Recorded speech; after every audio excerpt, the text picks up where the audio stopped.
Hi there.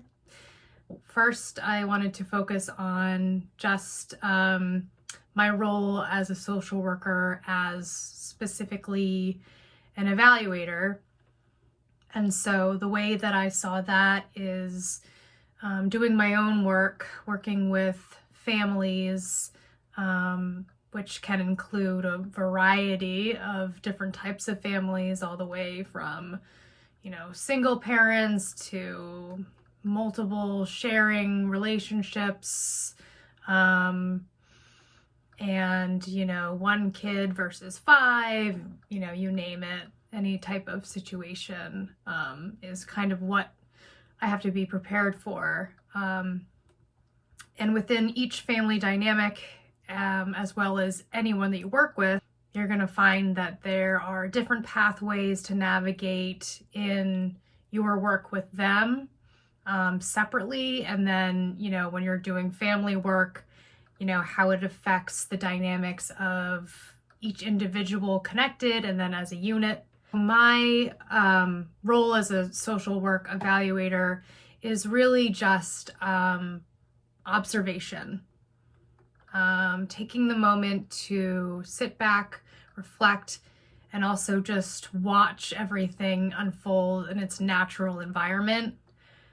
I will say that not a lot of people actually get the chance to do that unless you're working within the home, but I find that to be very important in my work. Based off of the observation, any type of evidence-based practice is huge. I really do rely pretty greatly on data collection and, past responses that we might get from, other services that have worked with these individuals or these families in particular. And then going forward, as I move more into the research realm of my role as a social worker, to me, there's a couple of main highlights within being a researcher and a social worker. And one is just constantly keeping an interest in new social developments, new trends, new attitudes, just always adjusting my thinking and keeping an open mind. I always kind of say it's, kind of like working in the gray area as opposed to black and white. So again, that's like keeping an investigative mind, a new approach to things. I think also something I'm still very much learning about, because I haven't had as much of an opportunity doing it yet, is actually utilizing those specific surveys in my work with families and the kids themselves, and carrying it out in a way that is approachable to them. And then above all of this, within your research and your daily work that you do with your clients, having good communication and interpersonal skills. It's a little bit of a fine line from sort of what I've kind of walked into during this specific time of social work, where a social worker doesn't generally share any information about themselves. It's more of a one-sided relationship.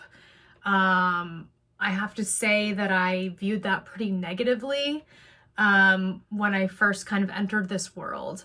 And so now, after my own research and reflection on working with families, I'm sort of taking more of an authentic therapeutic approach.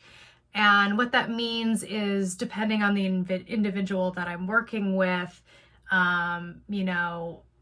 if they especially have trouble building trust, I will offer some information about myself, generally mundane, but, just something so that they understand that I'm a real person too.